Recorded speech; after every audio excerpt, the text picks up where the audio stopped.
जाकिर नाइक को messenger of peace का certificate देते हैं, भगवा आतंकवाद के नाम से पूरे सनातन धर्म को बदनाम करते हैं। रामलला के मंदिर की प्राण प्रतिष्ठा में न्यास ने कांग्रेसियों को भी निमंत्रण भेजा, मगर उन्होंने तुष्टीकरण की राजनीति करना तय माना। सोनिया जी का लक्ष्य राहुल जी को पीएम बनाना, पवार साहब का लक्ष्य बेटी को सीएम बनाना, ममता दीदी का लक्ष्य भतीजे को सीएम बनाना, लालू प्रसाद जी का लक्ष्य अपने बेटे को सीएम बनाना, और मुलायम सिंह जी बेटे को बनाकर ही गए।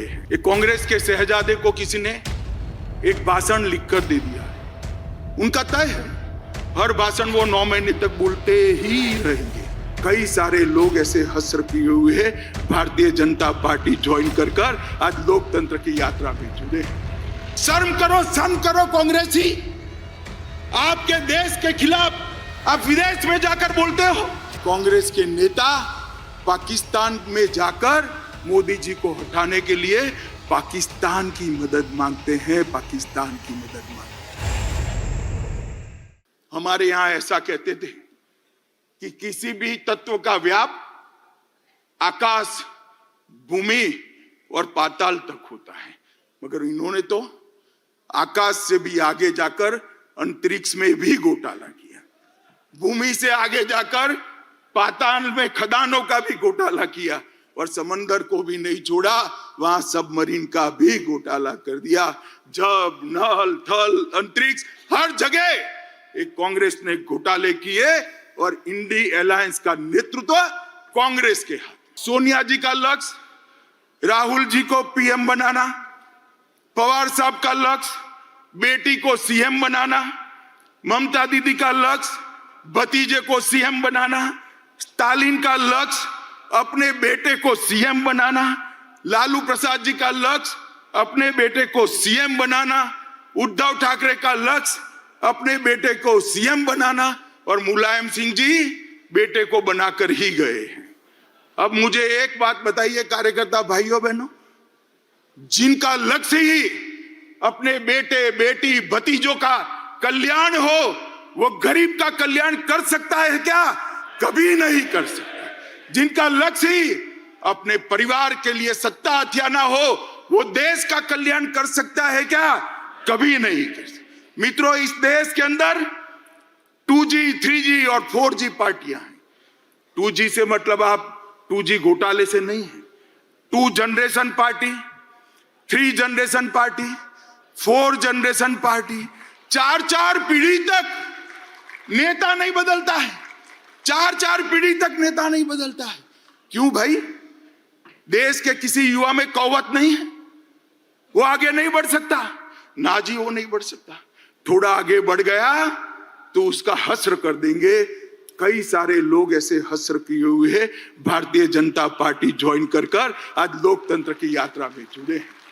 ये कांग्रेस पार्टी जिसने भगवान श्री राम के अस्तित्व को नकारा और एफिडेविट पर नकारा, बाद में उनको एफिडेविट वापिस ले। ट्रिपल तलाक का कानून जो केवल और केवल महिलाओं को, मुस्लिम महिलाओं को उनके अधिकार देने का कानून है, इसका आपने विरोध किया। यूसीसी जो कांग्रेस के समय में ही संविधान निर्माता एक लक्ष्य देश के लिए रख कर गए थे, उत्तराखंड सरकार यूसीसी लाई, कांग्रेस ने इसका भी विरोध किया। मित्रों, धारा 370 जब संविधान बना तब ये तय था कि टेम्पररी का मतलब है उचित समय पर उसको हटा देना, मगर 70 साल तक उचित समय आया नहीं। धारा 370 के कारण कश्मीर के अंदर अलगाववाद बढ़ा, उग्रवाद बढ़ा, पाकिस्तान को अंदर पैर रखने की भूमि मिली और 40,000 से ज्यादा लोग मारे गए, मगर तुष्टीकरण की राजनीति ने धारा 370 को हटाने नहीं दिया। इस देश की जनता ने मोदी जी को दूसरी बार पूर्ण बहुमत दिया। 5 अगस्त 2019 को मोदी जी ने धारा 370 को समाप्त कर दिया और आज कश्मीर एक नए युग के साथ आगे बढ़ रहा है। पीएफआई पर बैन हमने लगाया, तब भी कांग्रेस और इंडिया अलायंस के लोगों ने टेढ़े मेढ़े बयान किए। दक्षिण भारत की महान परंपरा, तमिलनाडु की महान परंपरा, पवित्र सेंगोल को हमने पार्लियामेंट के अंदर बड़ी पवित्रता से प्रस्तावित किया। इसका भी कांग्रेस पार्टी और उनके साथियों ने विरोध किया। ये जहां भाजपा विजयी होती है उन राज्यों को गौमूत्र स्टेट कहते हैं। ये लोग संविधान पर पहला अधिकार, देश के खजाने पर पहला अधिकार माइनॉरिटी का है, ये मान्यता रखने वाले हैं। मोदी जी का कहना है देश के खजाने पर पहला अधिकार गरीब का है, दलित का है, आदिवासी का है, पिछड़े। जाकिर नाइक को मैसेंजर ऑफ पीस का सर्टिफिकेट देते हैं, भगवा आतंकवाद के नाम से पूरे सनातन धर्म को बदनाम करते हैं। और मित्रों, अंतिम चरम सीमा तो तब आ गई जब 550 साल के बाद इस देश में उत्सव का क्षण आया। रामलल्ला का प्रधानमंत्री जी प्राण प्रतिष्ठा करने वाले थे।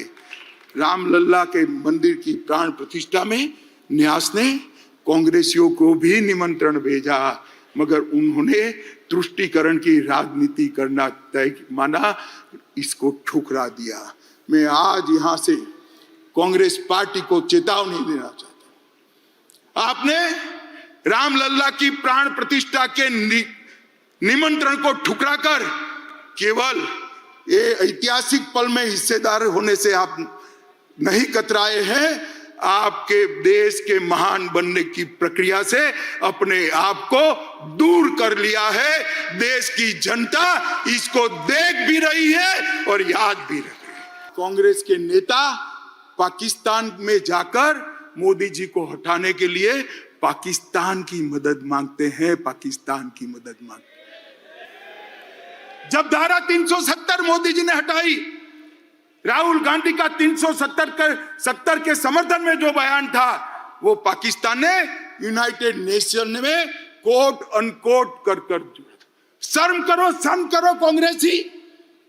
आपके देश के खिलाफ आप विदेश में जाकर बोलते हो, देश के प्रधानमंत्री, देश की संसद, देश के लोकतंत्र की निंदा विदेश में जाकर करते हो, और धारा 370 जैसी महत्वपूर्ण चीज को आपने पाकिस्तान को यूएन में हथियार देकर देशद्रोह का एक उदाहरण सेट किया है। मित्रों, ये कांग्रेस के शहजादे को किसी ने एक भाषण लिखकर दे दिया है, उनका तय है, हर भाषण वो 9 महीने तक बोलते ही रहेंगे, 9 महीने के बाद स्क्रिप्ट बदलता है, ये तय है उनका। अभी उनके हाथ में ओबीसी का भाषण किसी ने थमा दिया है, हर जगह ओबीसी पूछते हैं, हर सवाल ओबीसी के लिए। मैं इनको कहना चाहता हूं, भाई अच्छा ट्यूटर रख लो, अच्छा शिक्षक रख लो, और कांग्रेस पार्टी ने ओबीसी के लिए क्या किया है उसका जरा अध्ययन कर लो। आप जो बोल रहे हो वो आपके ही खिलाफ जा रहा है। और मित्रों, एक कहावत है, बड़े मियां तो बड़े मियां, छोटे मियां भी सुभान अल्लाह। जब कांग्रेस पार्टी इतना भ्रष्टाचार करती है तो साथी भला क्यों बाकी रहेंगे? आम आदमी पार्टी आबकारी जकात का घोटाला, लोगों के उपचार में मोहल्ला क्लिनिक का घोटाला, ढेर सारे घोटाले किए, लोगों के मेडिकल टेस्ट करने में भी घोटाला किया, और आज उनका सारा नेतृत्व कोर्ट से भागता है, कोर्ट से भागता है, एजेंसियों से भागता है। झारखंड में एक एमपी के घर से 350 करोड़ रुपया जब्त होता है। छत्तीसगढ़ में महादेव के नाम से जुआ खिलाने का एक घोटाला आता है। डीएमके के मंत्रियों के घर से करोड़ों रुपया बरामद होता है। तृणमूल कांग्रेस के मंत्रियों के घर से अनेक करोड़ रुपया, 55 करोड़ तो एक ही स्थान पर से मिलते, अनेक करोड़ रुपयों का, सैकड़ों करोड़ के घोटाले बाहर है, और लालू जी सजा आपता है, और अभी भी एक एक नई भ्रष्टाचार की एफआईआर उन पर हो रही है। मित्रों, पूरा इंडिया अलायंस, ये कांग्रेस पार्टी के नेतृत्व में घमंडिया गठबंधन, ये पूरा भ्रष्टाचार से लिप्त ढेर सारे पत्रकार, कुछ मीडिया चैनल, इंडिया अलायंस, बड़ा चैलेंज, बड़ा चैलेंज, बड़ा चैलेंज, बड़ा चैलेंज। अगर मुझे कोई कहे कि इंडिया अलायंस क्या है, तो मैं इसकी एक ही व्याख्या करता हूं, 7 परिवारवादी पार्टियों का गठबंधन इंडिया अलायंस है। इससे ज्यादा कुछ नहीं है। जो अपनी पार्टी के अंदर डेमोक्रेसी नहीं स्थापित कर सकते, वो देश की डेमोक्रेसी की रक्षा नहीं कर सकते।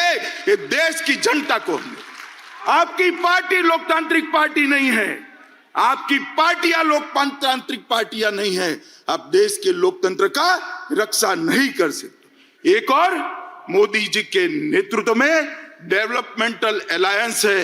मोदी जी एक गरीब परिवार से, गरीब मतलब आप कल्पना नहीं कर सकते, इतने गरीब परिवार से इस देश के सम्मानीय प्रधानमंत्री बने, जिन्होंने पूरे विश्व में देश को सम्मान दिलाया, गौरव दिलाया, प्रस्थापित। इस देश की राष्ट्रपति एक जनजाति परिवार से आती है।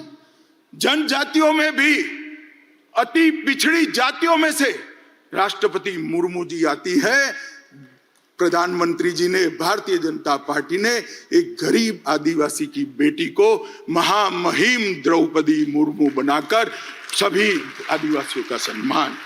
इस देश का उपराष्ट्रपति एक किसान का बेटा, खेत जोतने वाले का बेटा इस देश का उपराष्ट्रपति बना है। मित्रों, मैं खुद कह मानता हूं कि भारतीय जनता पार्टी में बूथ का काम करने वाला एक व्यक्ति देश का प्रधानमंत्री भी बन सकता है, राष्ट्रपति भी।